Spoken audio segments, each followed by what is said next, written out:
que je lance maintenant. Voilà, donc on va démarrer.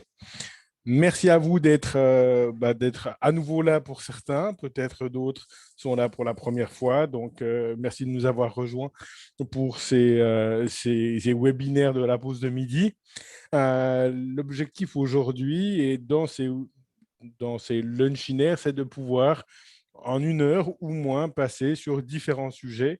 Et dans ce mois de juin, j'ai toute une liste de sujets que j'aimerais passer et pour lesquels donc, nous aurons une petite vidéo qui s'en suivra et qui permet de toucher à différents points, pour certains relatifs ou pas à une formation sur laquelle vous pourriez être actuellement engagé, mais pour d'autres, ça peut constituer simplement des ouvertures.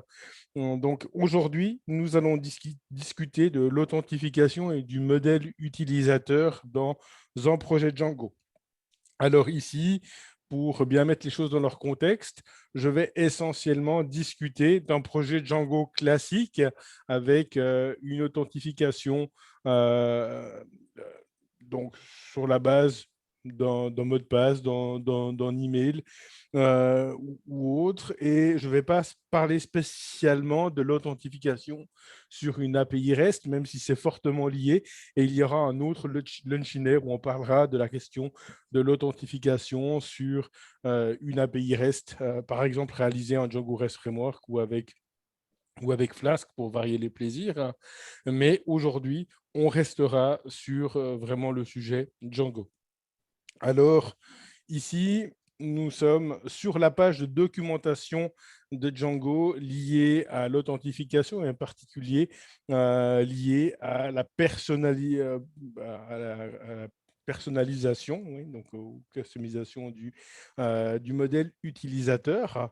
Donc, on peut voir ici différentes techniques, mais l'idée, c'est que si je veux ajouter des données au modèle utilisateur fourni par Django, je vous rappelle que si vous allez dans l'application de Django, alors ici, je suis sur le site GitHub de Django. Donc, si on va dans Django, Contrib, et nous avons cette application hôte ici, donc django.contrib.hôte, qui est responsable de toute cette authentification. Et dans cette application, si vous allez dans les modèles, ça, c'est rien de plus qu'une application. Si vous avez déjà fait du Django, vous y retrouvez quelque chose dont vous avez l'habitude. On peut faire une recherche ici rapide avec le user models.model. On va abstract user. On y voit abstract, tac, je l'ai loupé, voilà, ici. On y voit le modèle utilisateur de Django lui-même, en fait. Donc, on voit que ce modèle utilisateur n'est rien d'autre ici qu'un modèle qui hérite d'une classe abstract user et qui ne fait pas grand-chose. Maintenant, ici, je vais directement à la définition de abstract user. Ici, on voit que abstract user, c'est un modèle qui va définir ce que vous allez retrouver de base dans le modèle utilisateur de Django. En particulier, vous allez avoir un username, un prénom, un nom, un email, et on voit que cet email, il est à blanc égale true. Donc, l'email est éventuellement pas obligatoire ici. Par contre, le username, lui, il est unique. OK. On voit également que nous avons quelques champs qui sont liés aux autorisations d'accès, en particulier le if staff vous permettra d'accéder avec cet utilisateur ou pas à l'administration de Django. OK. Le isActive va lui permettre d'éventuellement maintenir en compte actif ou inactif. Par exemple, si on met en place un système de vérification de l'email. Imaginez que je m'inscris sur le site. Je vais donc créer un nouvel utilisateur et que notre utilisateur a donné une adresse email qui n'est pas encore vérifiée et que je veux lui interdire l'accès tant qu'il n'a pas vérifié son adresse email. Alors, je vais créer notre utilisateur avec isActive égale false et ensuite, éventuellement, j'irai mettre ou activer ce booléen ici lorsqu'il vérifiera l'email, c'est-à-dire lorsqu'il cliquera sur le lien qui lui a été envoyé par email, par exemple. Donc, on voit également que dans ce modèle, on a la date à laquelle la personne s'est inscrite et qu'on a créé l'utilisateur. Et on voit également, chose intéressante, qu'on a des sortes de constantes ici qui vont être utilisées par Django pour différentes choses. En particulier, ici, le username field nous dit que dans la connexion, le username va correspondre à ce champ username.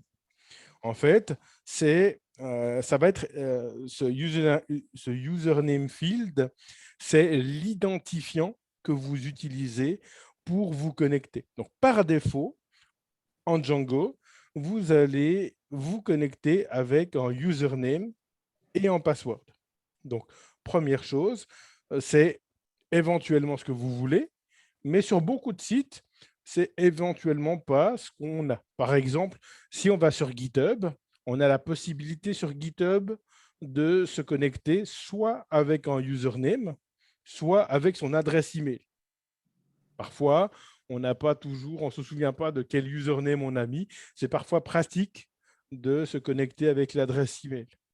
Sur beaucoup de sites également, vous aurez simplement une connexion via votre adresse email et un mot de passe. Sur d'autres sites, vous aurez éventuellement des connexions qui utilisent des réseaux sociaux pour ça, et donc des autres systèmes de connexion. Et peut-être que vous aurez soit la possibilité d'associer également le username soit à votre email, soit à un username en particulier. Donc, les stratégies vont varier. Par défaut, Django vous donne donc une classe utilisateur qui se base sur ce abstract user qui vous présente toutes ces informations-là et qui vous donne accès à une authentification par le username et le password. J'ai une question, Oui, c'est possible? oui. Est-ce que si le username field, je prends un exemple hein, dans Django, on le met unknown dans le modèle, est-ce que ça enlève le champ du formulaire par exemple, pour le login? Alors non, ça n'enlève pas le champ du formulaire. De toute manière, le formulaire de login, il faut probablement le personnaliser. C'est-à-dire que Oui, d'accord. si tu as la possibilité que tu crées des formulaires, tu vas certainement utiliser un modèle forme qui va Oui, se baser là-dessus. Et dans le modèle forme, tu as dans la classe meta qui est à l'intérieur de ce modèle forme, tu as un champ fields dans lequel tu peux désigner les champs de ton modèle qui seront affichés soit dans le formulaire de connexion, soit dans le formulaire de login, d'authentification. Donc, je ok, ok. pourrais très bien préciser que je veux email et pas username. Oui, d'accord. Mais toujours est-il que pour l'instant, j'ai un problème si je veux me connecter avec l'email, c'est que l'email, lui, n'est pas un unique ici. Donc, je pourrais très bien actuellement, avec le modèle utilisateur de base de Django, avoir deux utilisateurs avec le même, enfin, avec des usernames différents, mais le même email. Et éventuellement, je veux modifier des choses là-dessus.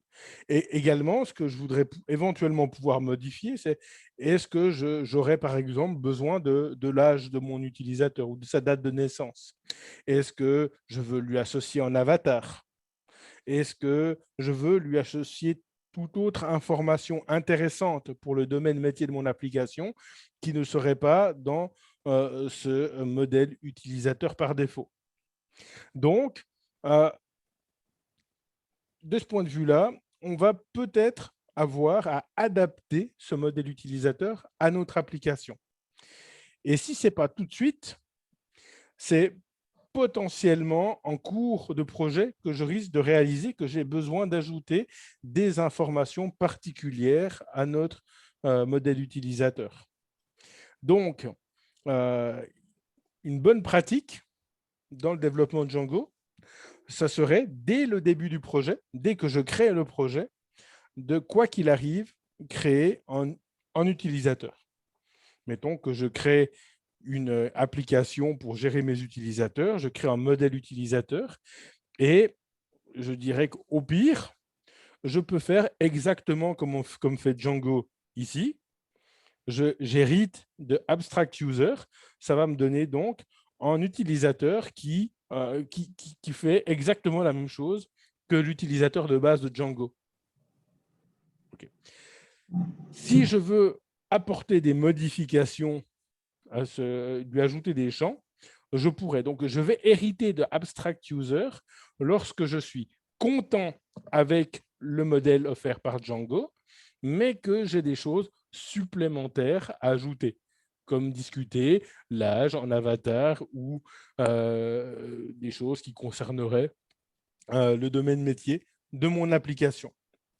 Mais si je commence à programmer une application avec le modèle user offert par Django, passer en cours de route un nouveau modèle utilisateur peut être relativement pénible et éventuellement sujet à erreur. Donc, ma recommandation, c'est d'essayer de démarrer par son propre modèle utilisateur. Et pour ce faire, j'ai préparé ici un repo. La seule chose que j'ai faite, c'est d'installer Django lui-même. Donc, j'ai fait un pip install Django. Je vais simplement activer l'environnement virtuel, créer un nouveau projet Django. Alors, je ne vais pas le faire avec Cookie Cutter comme habituellement, mais ici avec un Django Admin Start Project. Alors, allez, hop. Je crée un projet ici et la première chose que je vais faire dans ce projet, c'est d'ajouter une nouvelle application pour mon utilisateur personnalisé. Alors, on va faire un Django, Python manage.py, Python manage.py, start app, et puis je vais l'appeler users, par exemple, ou account, ou ce que vous voulez, qui décrit l'idée qu'on va introduire notre utilisateur personnalisé. Dans le settings, je vais aller ajouter mon application users config, et dans les modèles, je vais pouvoir donc importer from django.contrib.auth import modèle, c'est bien sûr modèles import abstract user.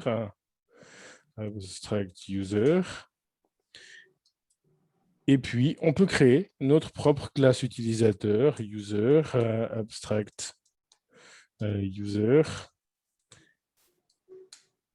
Et puis, dans un premier temps, même si vous ne lui ajoutez rien, simplement on passe, ou alors un utilisateur personnalisé pour mon application. Voilà, et vous avez votre modèle utilisateur.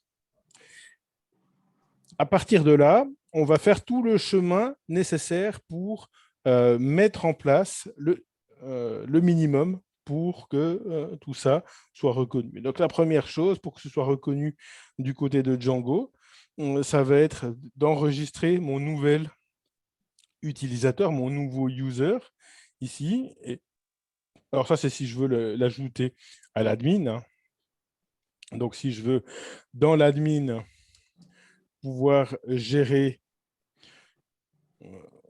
ceci, hop, j'ajoute pour l'instant tel quel. Je verrai que éventuellement l'admin, je vais la gérer un petit peu différemment tout à l'heure. Mais pour l'instant, ça suffit. Éventuellement, j'aurai besoin de modifier ça un peu plus en profondeur si je veux de nouveaux formulaires, par exemple, ou adapter mes formulaires. Également, ce dont je vais avoir besoin, c'est d'indiquer dans mon settings que j'ai un nouveau modèle utilisateur et qu'il faut utiliser celui-là.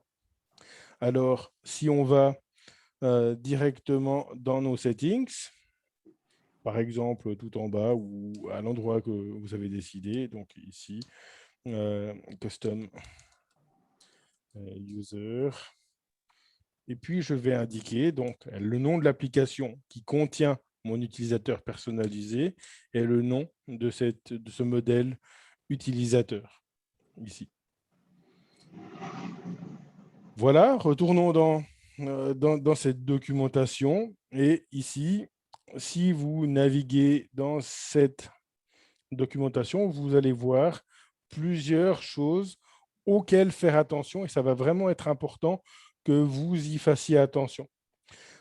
Ici, typiquement, ce que vous allez voir, c'est que si vous créez maintenant d'autres modèles dans votre application, et que, par exemple, ici, on crée un article et que cet article est lié à un auteur, donc il est lié à un des utilisateurs du site qui serait l'auteur de l'article, par exemple, via une foreign key, il va être important de ne pas directement faire ceci. Alors, imaginons que ici, je crée une nouvelle application que je n'appelle pas user, mais par exemple blog. Donc, on peut imaginer que nous avons notre application blog, nos modèles, et puis un des modèles, c'est l'article. Ici, je pourrais être tenté de faire ce genre de choses, c'est-à-dire de dire from users. Alors, ici, c'est mes propres modèles. Donc, from users.models, import user. Et puis, directement, ici, dans l'auteur de mon article, faire une référence à user, ou alors, sans l'importer, de faire une référence à users.user. Ça, voilà, ça peut être tentant à ce stade, mais je vous recommanderais globalement d'éviter de faire des références spécifiques à votre modèle utilisateur. Et là, à ce stade, vous avez plusieurs choix. Un des choix, c'est d'utiliser la constante haute user model que vous avez dans Settings.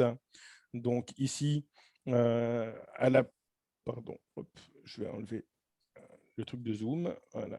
Et on va aller dans le modèle de blog. Voilà.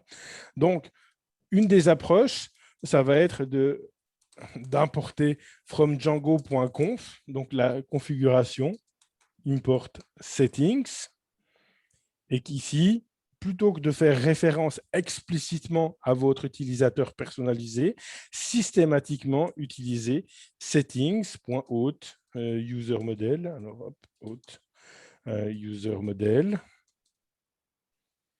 Voilà. Donc ça, c'est une approche. Utilisez ce que vous avez défini dans les settings pour faire référence à votre modèle utilisateur. Comme ça, si déjà je veux faire de cette application blog quelque chose de réutilisable et de la réutiliser dans un autre projet où j'utiliserai un autre modèle utilisateur, je n'ai pas quelque chose d'explicite. J'ai quelque chose qui va être défini dans les settings et en fonction de ça, mon application blog va s'adapter à ce qu'il y a dans les settings. Une autre possibilité ici, c'est d'éventuellement faire un from Django.contrib.auth, import, et vous avez une fonction qui s'appelle getUserModel qui permet d'obtenir le modèle utilisateur. Alors, on peut faire un user getUserModel ici, et vous allez obtenir le modèle utilisateur qui est défini au sein de vos settings. Donc, ici, typiquement, cette fonction va me renvoyer le modèle personnalisé que j'ai créé dans Users. Et à partir de là, je peux éventuellement référencer mon user dans mon modèle. Donc, dans les deux cas, alors je dirais ce que je préfère ici sera dans le cas des modèles, probablement directement de passer par Settings. Et du coup, ici, settings.userModel. Donc, ça le fait très bien ici. Okay, donc, vraiment, faire attention de ne pas faire des mentions explicites. Imaginez que si vous commencez le projet avec le user de Django, vous ayez dans un modèle ici from Django.contrib.auth.models import user, et que ici vous ayez un user. Le jour où vous introduisez, si vous n'avez pas introduit tout de suite un user personnalisé et que vous décidez de le faire après coup, vous allez devoir passer par tous vos modèles pour aller voir est-ce que vous n'avez pas un lien qui est fait en dur avec le user de Django. Et ça va être très pénible. Et éventuellement, vous pourriez en oublier un, ce qui fait que vous auriez certains modèles qui font référence au user officiel, si vous voulez, puis d'autres modèles qui feraient une référence à votre user personnalisé. Donc, vraiment, évitez de faire des liens durs avec le user de Django ou avec un user personnalisé, parce que si vous décidez de changer, ça risque d'être un cauchemar en termes de maintenance. Donc, on l'a dit ici, systématiquement, vous indiquez dans les settings le modèle utilisateur utilisé et utilisez cette constante. Donc, voilà la deuxième étape dans la mise en place de notre utilisateur personnalisé. L'étape suivante maintenant va être de définir les formulaires qui permettront de créer un nouvel utilisateur et éventuellement le formulaire qui permet de modifier un utilisateur. Bien sûr, il y a également le formulaire de login, mais ça, de toute manière, vous devez vous le créer. Donc, ici, je vais créer dans l'application Users un module qui s'appelle forms.py. Et puis, vous allez donc du coup formulaires qui sont disponibles dans l'application d'authentification. Donc, from django.contrib.auth.forms. Hop, pardon. On va directement les importer les formulaires as auth forms, par exemple. Et à partir de là, vous pouvez créer vos propres formulaires de création et de modification. Donc ici, User Creation Form. Je peux hériter du formulaire par défaut, donc User Creation Form de Django. Également, je peux décider éventuellement d'hériter de la classe Meta de cette classe-là. Donc, auth forms, user creation form, .meta. Et puis, une chose que je vais changer à ce stade, c'est le modèle. Et le modèle, je dois l'obtenir. Alors, pour obtenir le modèle, je peux importer directement from django.contrib.auth, import, ce qu'on a fait avant, get user model. Et à partir de là, on peut ici get user model et puis voilà, avoir notre propre modèle utilisateur. Donc ici, forme, formulaire, utilisé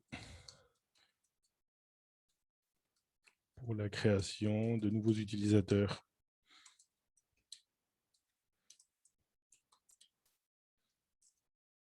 Voilà.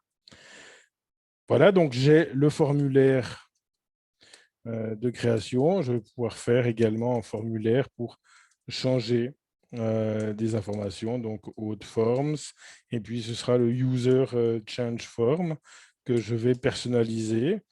Donc, même chose, ici, on va mettre une docstring éventuellement plus tard pour documenter ça, et puis on hérite donc les formulaires de user change form, .meta, du coup. Et puis, ici, de nouveau, on va préciser le modèle avec getUserModel pour lui demander dans ce formulaire d'utiliser notre nouveau modèle de utilisateur. Éventuellement, par rapport à la remarque de Alucard tout à l'heure, on peut ajouter un field ici et puis mettre une liste de tous les champs que je vais proposer lors de la création et lors du changement. Par défaut, ce sera tous. Tout ce que, ici, tout ce que le modèle utilisateur, par défaut, ou le formulaire User Creation Form fourni par Django défini. Donc, si je suis content avec ça, je garde. Mais bien sûr, si dans le modèle utilisateur que vous avez créé là, vous avez des nouveaux champs et que ces champs-là, vous voulez qu'ils apparaissent dans le formulaire de création et de modification, vous allez devoir, ici, dans les formulaires, ajouter encore fields. Et puis, vous allez de deux en tuple pouvoir lister les fields. Vous avez également la possibilité d'indiquer que vous voulez tous les ajouter. Globalement, c'est comme vous faites une API avec Django REST Framework et puis avec les serializers. Évitez d'ajouter tous les champs comme ça. C'est mieux de les lister explicitement. Je préfère autoriser l'apparition de champs dans un formulaire que de voir finalement par défaut de tous les exposer à mon utilisateur. Donc ici, field, c'est vous précisez ce que vous voulez. Voilà, donc nous avons les formulaires. La prochaine étape, juste pour ceux qui utilisent éventuellement l'admin de Django, ça va être dans l'admin de pouvoir juste préciser l'utilisation de ces formulaires personnalisés. Alors ici, nous pouvons éventuellement aller dans cet admin. Nous avons déjà importé le user admin. Et donc, on va pouvoir faire une classe, notre propre classe user admin. Donc, nous utilisons notre propre classe user admin. Et ici, pour le coup, je vais mettre en alias ici. On va l'appeler hôte user admin. Je vais donc hériter de ce user admin par défaut, admin ici.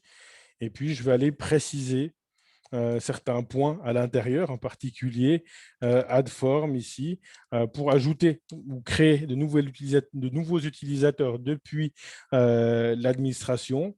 On peut donc ici importer également. Alors, hop, et puis from.forms, import user change form et user creation form. Donc, pour créer de nouveaux utilisateurs, c'est le User Creation Form qui va être utilisé. Maintenant, comme formulaire de modification, c'est le User Change Form qui va être utilisé. Éventuellement, ensuite, vous pouvez personnaliser alors également le modèle ici. Donc, on va utiliser notre modèle User.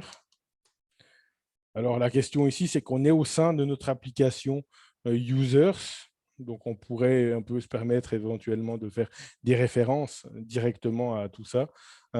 C'est que ici, je suppose que c'est activé. Donc, au sein de mon application Users, ce n'est pas trop un problème. Si vous êtes en mode paranoïaque, vous pouvez également utiliser getUserModel depuis Django Contrib Auth. Et du coup, vous aurez de toute manière la nécessité d'importer explicitement les user change form et user creation form. Donc là, ça ne vous avance pas grand-chose de le faire de manière générique. Et puis, list display, et puis là, éventuellement, vous pouvez choisir ce que vous voulez afficher dans l'interface. Je dirais que ça, vous le faites si vous voulez. Le minimum, c'est de spécifier les formulaires à utiliser et le user. Voilà. A priori, c'est plus ou moins tout ce que j'ai à personnaliser ici pour un modèle utilisateur, je dirais maintenant simple. Éventuellement, je peux personnaliser le user manager si je désire le faire pour la création d'utilisateurs, mais tant que je n'ai pas rajouté des informations ici, ça ne va rien changer. Donc, à partir de là, je reprends l'utilisateur qui va reprendre mon utilisateur par défaut et je vais pouvoir l'étendre. Maintenant, pour faire ça, je dois être content avec l'utilisateur par défaut. Si vous avez des modifications importantes à appliquer, alors des modifications pas importantes seraient d'ajouter de nouveaux champs. Alors, je peux mettre là « Ajouter de nouveaux un champ à votre modèle,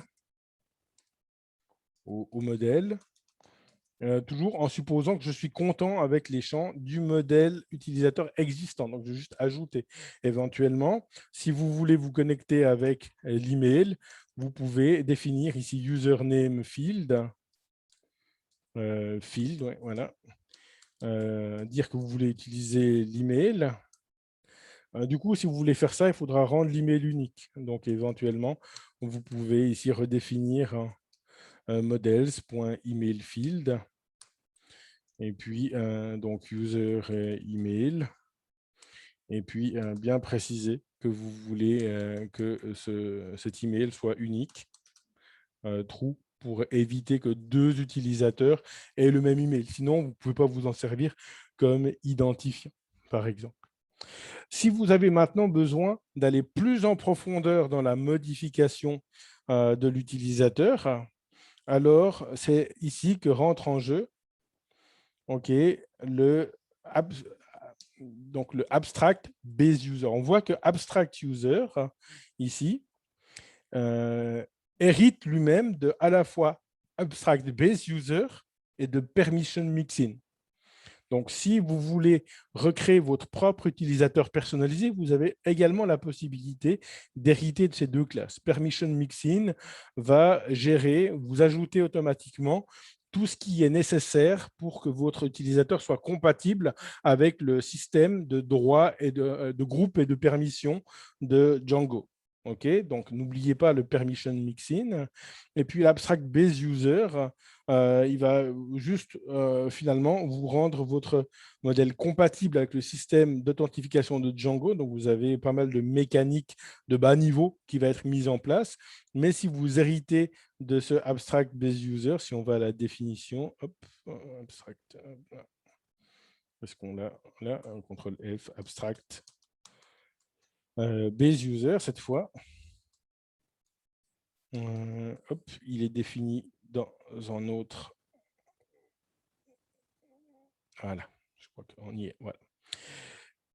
Alors, on a l'abstract base user. On voit que finalement, ce que ce abstract base user va mettre en place, c'est le password, des éléments par exemple, qui vont enregistrer la dernière date de connexion, savoir si votre utilisateur est actif ou pas.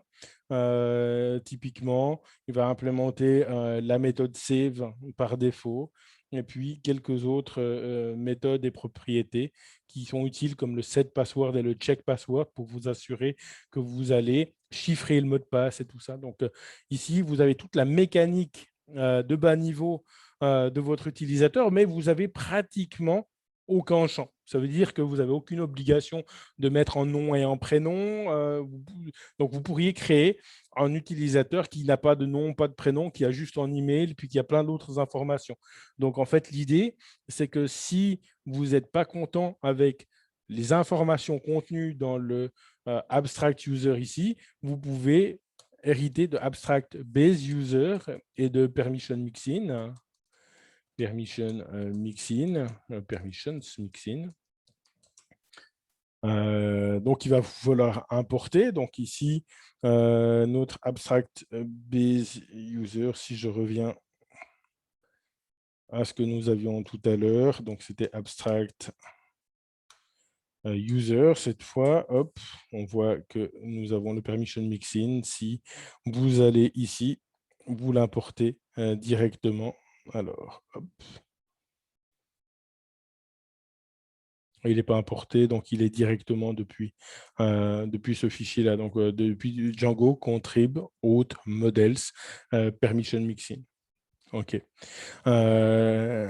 Donc, voilà pour cette personnalisation. Vous avez dans la documentation, donc, un exemple aussi avec tout ça. Donc, si on veut aller tout en bas de la partie donc topics, auth, customizing, vous avez un exemple plus ou moins complet avec un manager personnalisé pour redéfinir create user et create super user, un utilisateur personnalisé. On voit qu'il hérite de abstract base user. Il y a malgré tout, il oublie d'hériter de permissions mixin. Donc, si vous copiez cet exemple-là, n'oubliez pas d'ajouter le permission mixin. On voit qu'ils ont ajouté l'email en unique ici.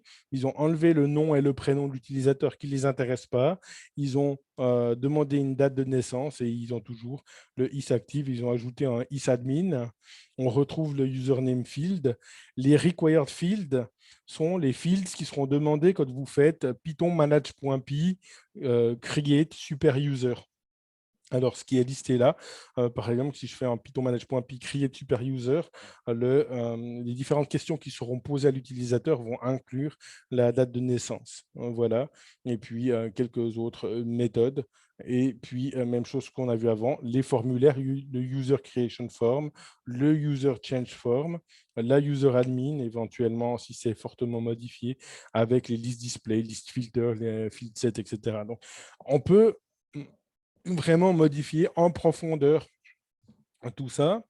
Je vais également probablement faire en Launchiner une fois, où également on peut se simplifier aussi d'une certaine manière la vie pour certaines personnalisations avec des paquets tiers. Donc, ce qu'on pourrait faire, c'est définir un user, par exemple, avec abstract user. Alors, restons avec abstract user. Et ensuite, aller plus loin dans la personnalisation, par exemple, avec d'autres paquets comme all-out Django. Donc, si on regarde, all-out Django, c'est un paquet qui vous permet de gérer votre modèle utilisateur, par exemple, qui vous permet très facilement de mettre en place une inscription avec vérification de l'adresse email, par exemple, et pas mal de simplifications par rapport à ce que vous auriez à faire. Donc, ce package vous fournit un certain nombre de back-ends d'authentification également, notamment des back-ends d'authentification qui vous permettront de vous authentifier avec un bouton Google, un bouton Facebook, un bouton Twitter ou GitHub. Donc là, vous avez ce paquet qui est un paquet de référence pour ça. Vous avez également d'autres paquets qui incluent moins de choses. Vraiment, all out, c'est vrai, c'est un petit peu le all inclusive de l'authentification en Python. Voilà. En Django et en Django classique. Donc, du coup, on a ici fait que gratter la surface. On a vu qu'en ajoutant un utilisateur qui héritait de abstract user, on pouvait vivre avec le modèle utilisateur de base et lui ajouter ou corriger certains de ses défauts. Et si on a corrigé le fait que l'email n'était pas unique, je pourrais ajouter en plus ici ma date de naissance, birth, qui serait un models.date field.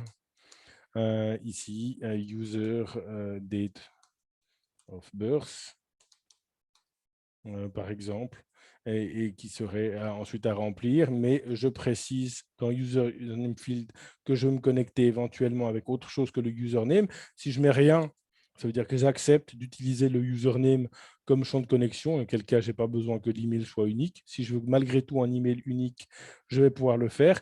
Si vous voulez une authentification plus poussée, ça veut dire que si vous voulez que l'utilisateur puisse se connecter soit par l'email, soit par un username, donc l'un ou l'autre, soit vous utilisez Django All-Out qui implémente ça de base et vous vous simplifiez la vie, soit il faudra aller un peu plus loin dans l'implémentation de ce qu'on appelle un back-end d'authentification.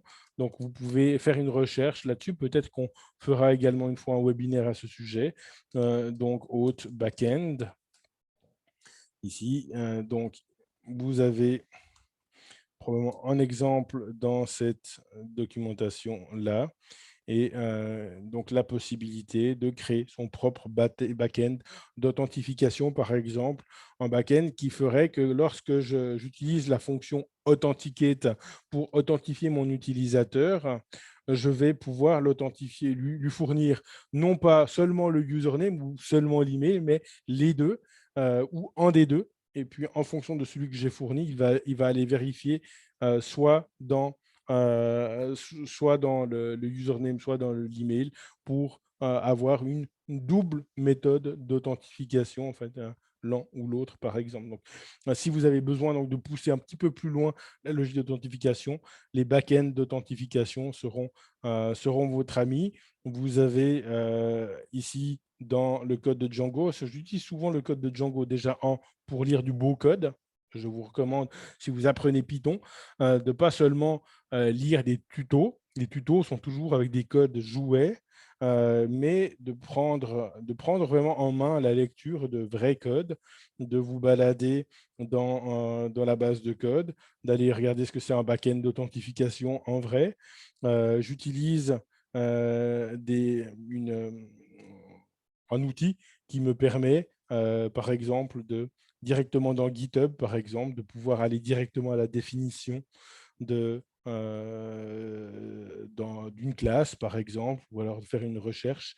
Donc ça, c'est éventuellement des outils que vous pouvez utiliser et que peut-être que je ferai une fois un truc là-dessus, mais c'est SourceGraph qui vous permet directement sur GitHub de vous balader dans la base de code en allant directement à la définition lorsque c'est nécessaire. Ça permet de facilement lire du code, par exemple ici, hop, je veux aller en voir plus sur cette méthode-là, je peux aller à la définition directement où je peux voir l'aide, etc., etc.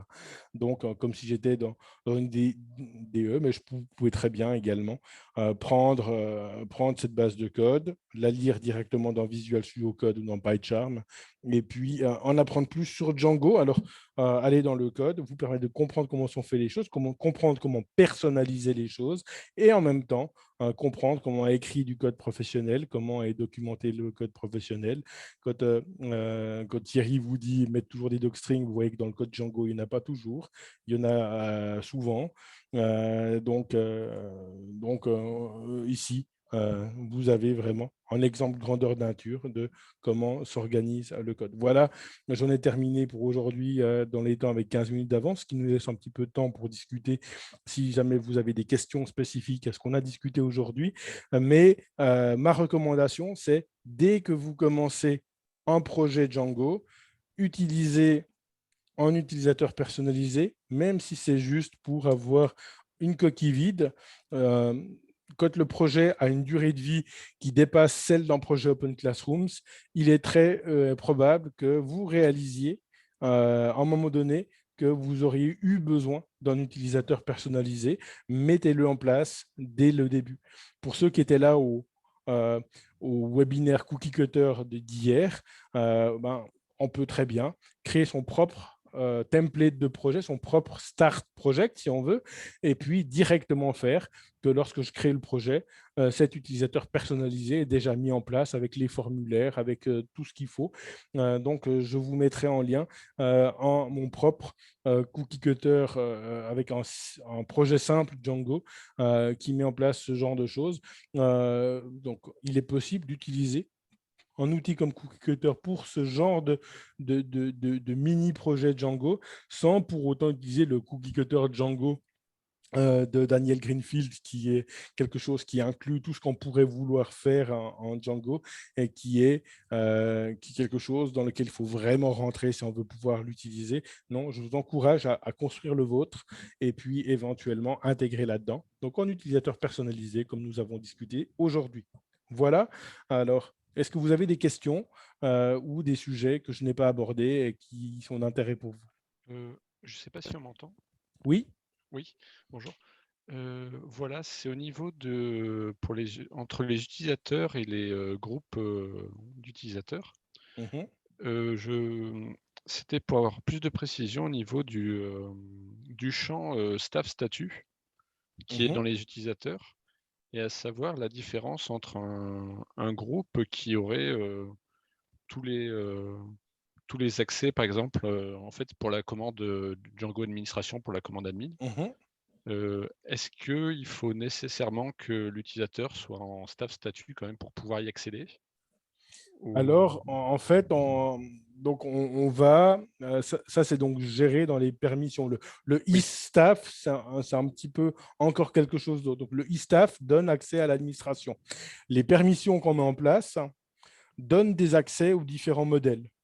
OK, et D'accord. je vais pouvoir accéder au modèle en écriture ou en etc. Donc, si dans eStaff, j'ai un utilisateur qui n'aurait pas les droits de modification sur un modèle, il ne pourra évidemment pas modifier ce modèle.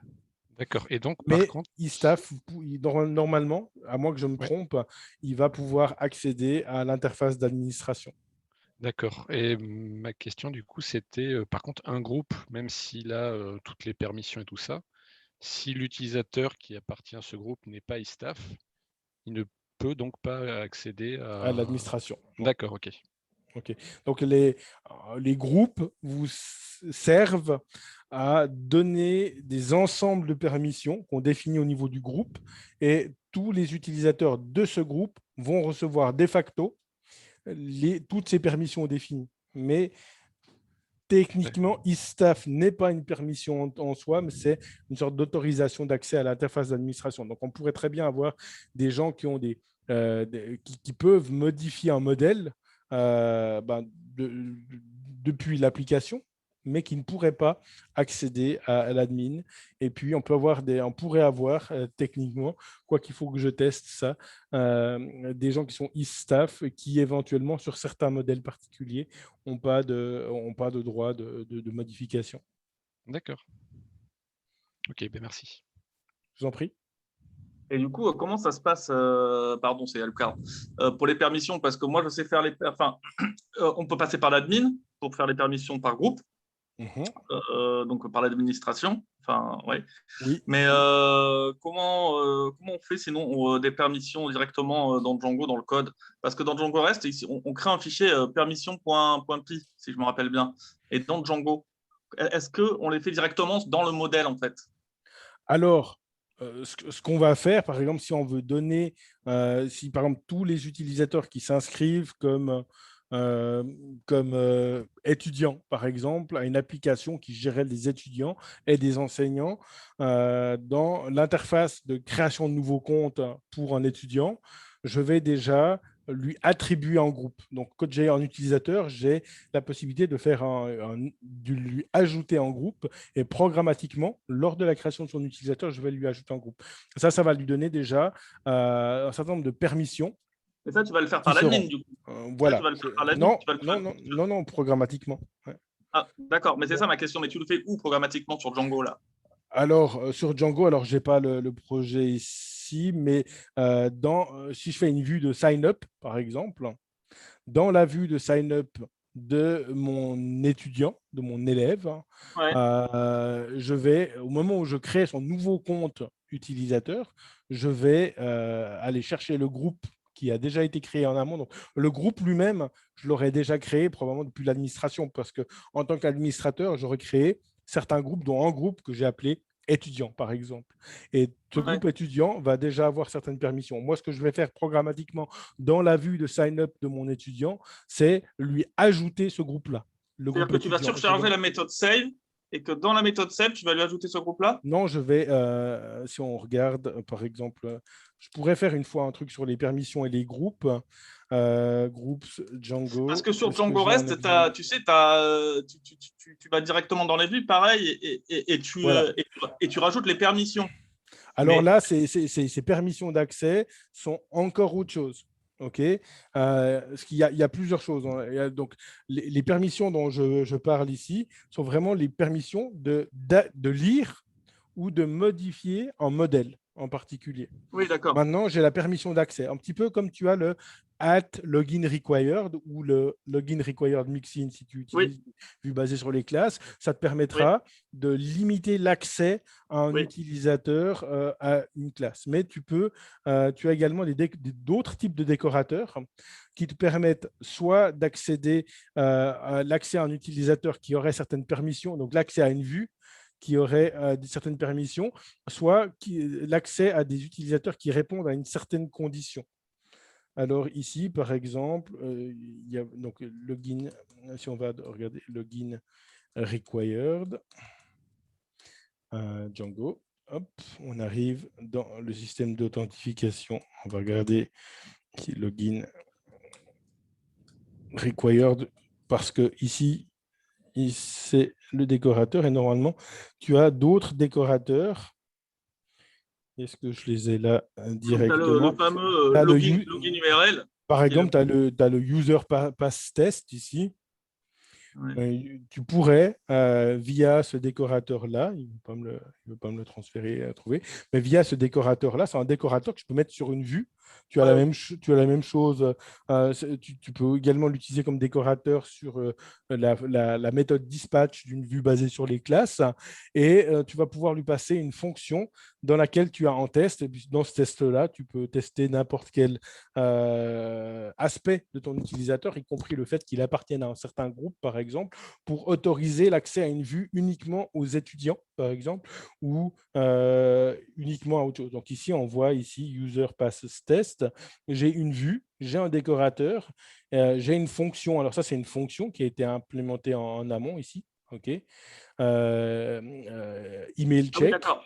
Et puis, on peut vérifier, par exemple, que notre utilisateur, il a bien un email qui appartienne au domaine de notre société, par exemple, et que ce ne soit pas un utilisateur qui ait un email externe. Alors ici, dans cet exemple-là, user pass test, alors tous les utilisateurs qui n'auraient pas ce genre, je ne pourrais pas accéder à la vue.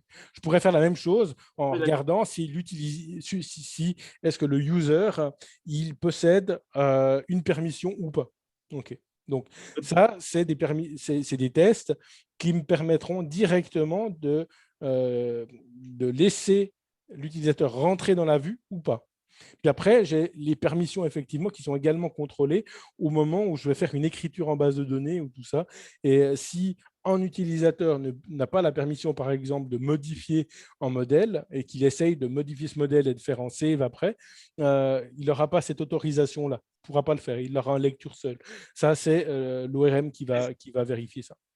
Mais justement, quand tu parles pour les formulaires, pour l'écriture, pour save ton objet, par exemple, dans la base de données, cette permission-là, quand tu l'as fait aussi par un décorateur ou tu l'as fait directement en fait, au moment du save de l'objet? Alors, tu l'as fait au moment du save.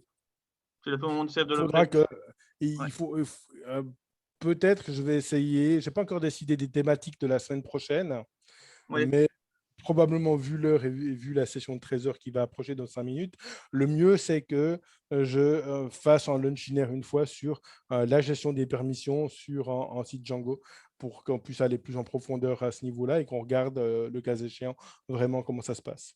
J'ai une dernière question pour les permissions, parce que tant qu'on y est, si par exemple je crée un groupe, je ne sais pas moi, de permissions dans mon admin, est-ce qu'après, donc je peux le récupérer donc, sur mon code pareil, est-ce que ça va passer par un décorateur et que je vais le récupérer via mon admin, mon groupe où je veux, par exemple, enfin, je sais pas, moi, je fais un groupe dans l'admin où je fais une restriction, je sais pas, moi, genre, il y a que les étudiants qui peuvent accéder à ça et que ça, je l'ai fait dans l'admin via le groupe.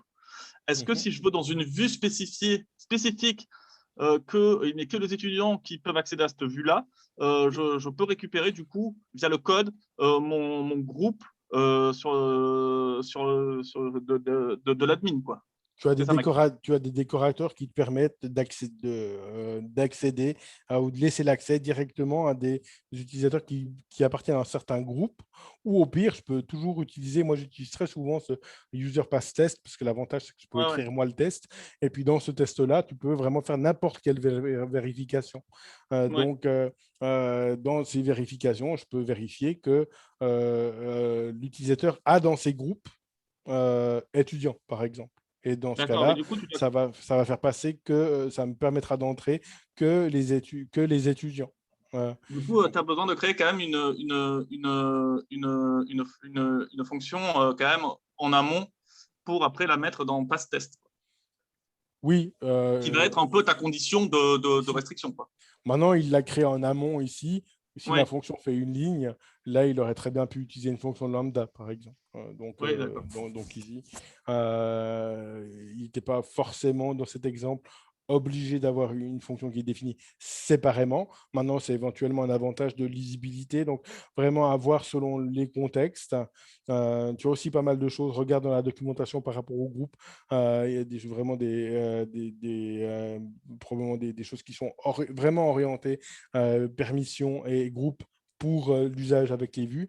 Et puis pour tout ce qui ne rentre pas dans ce qui est préexistant, User Pass Test te permet de vraiment personnaliser le contrôle d'accès au maximum. Et si effectivement le test ne passe pas, j'aurai une permission erreur et donc je vais avoir une 403 ou quelque chose comme ça. OK, ben merci beaucoup, Thierry. mais je t'en prie. Voilà, moi je vais devoir y aller parce que Pareil. l'ingénieur ou pas, j'ai une session à 13h, mais je vous souhaite donc une très belle suite de journée. Demain, je parlerai nous décortiquerons le mécanisme derrière les décorateurs. Nous verrons également quelques cas d'application où on peut appliquer un décorateur. Donc, nous irons en profondeur dans le fonctionnement de ces décorateurs. Pour ceux que ça intéresse, donc, rendez-vous demain à midi. Sinon, à 18h30 aujourd'hui, nous aurons la troisième partie de la programmation orientée objet en Python. Voilà. Alors, à tout bientôt à tous. Et puis, à tout bientôt. Ouais, voilà. Au revoir. Merci. Au revoir, Thierry.